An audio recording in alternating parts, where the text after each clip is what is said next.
I grew up thinking the world had forgotten me. Small apartment on Myrtle Avenue, worn floors, leaky ceilings.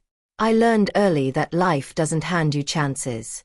You fight for them, or you watch someone else take them.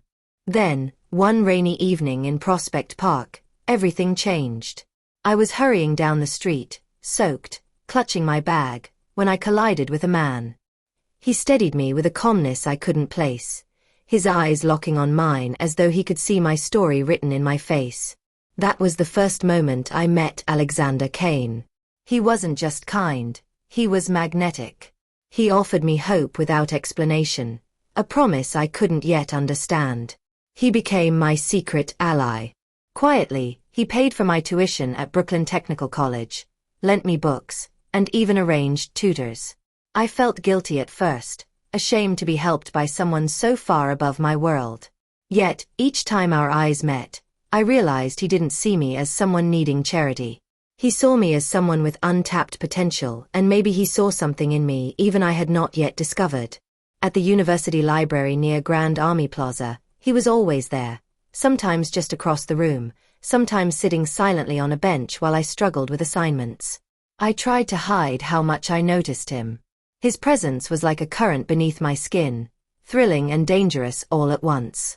One night, he showed up at my apartment on Bushwick Street, rain dripping from his coat, and helped me untangle a complex cybersecurity project. As he explained the problem, leaning closer, our hands brushed. My breath caught. He smiled that knowing, soft smile and whispered, "You're smarter than you think." And in that moment, my heart began to betray me. Weeks turned into months, and the tension between us grew. Sometimes it was the way he would glance at me across a crowded lecture hall at Brooklyn Tech, a look so intense it left me trembling. Other times, it was in quiet moments, Alexander walking me home under the starlit streets of Williamsburg, our fingers brushing, my heartbeat echoing in my ears, and the faint scent of his cologne filling my senses. There was the night we stayed late at the university lab on Fulton Street. I was focused on coding while he leaned over my shoulder, explaining a complex security protocol. His breath grazed my ear as he spoke, and I froze, aware of every subtle movement. When I looked up, our eyes locked, and for a heartbeat, nothing else existed. Then he laughed softly, the tension breaking, but the warmth lingered on my skin. I realized I was falling, deeper than I had ever fallen before. One afternoon, while reviewing a project at a quiet cafe on Bedford Avenue, our chairs were pulled closer than necessary. His hand found mine on the table, tentative at first, then firm. My fingers intertwined with his, and I felt a surge of something electric, unspoken, inevitable.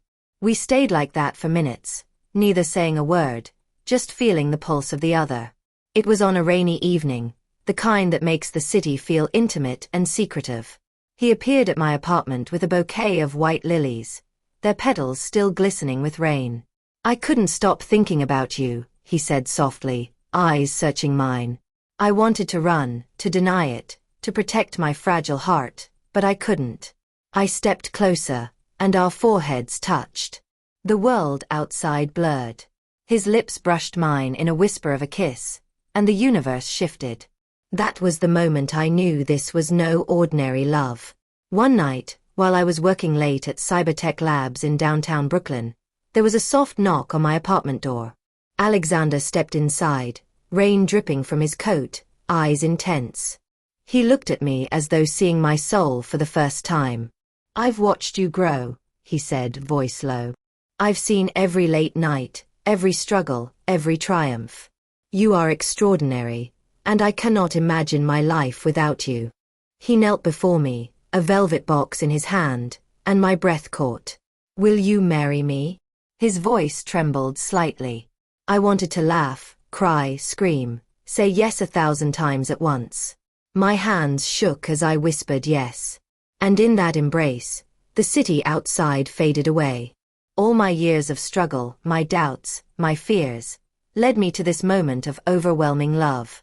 Our courtship that followed was electric, full of stolen moments, quiet dinners at Little Italy, and midnight walks along Dumbo waterfront, beneath the glow of city lights reflecting on the East River. Sometimes he would appear at my apartment with a simple cup of cocoa just when I needed it most, our legs brushing under the kitchen table, hearts racing with unspoken longing. There were lazy Sunday mornings where we cooked breakfast together at his penthouse, flour on our noses, laughter echoing through the space. He would press me against the counter playfully, our lips meeting in soft, lingering kisses, and I would forget the world entirely. The intimacy wasn't always grand. It was in the quiet touch of his hand on my back as we navigated life together, in stolen glances across crowded rooms, and in shared laughter over silly, insignificant moments. On our wedding day, as I walked down the aisle in the Central Park Chapel, I saw the man who had saved me, nurtured me, and loved me in a way that demanded nothing but truth. The vows were simple, yet each word carried the weight of our journey, the trials, the late nights, the triumphs, the intimacy that had bound us together.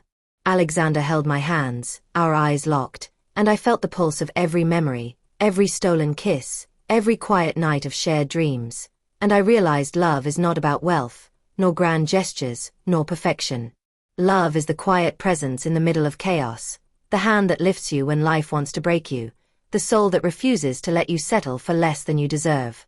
If you were in my shoes, would you trust a stranger who promises to change your life, or would fear hold you back? Could love truly be found where hope seems impossible?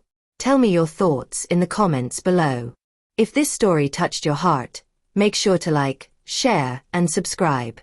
Because sometimes, love finds us in the most unexpected places, and sometimes, it changes everything.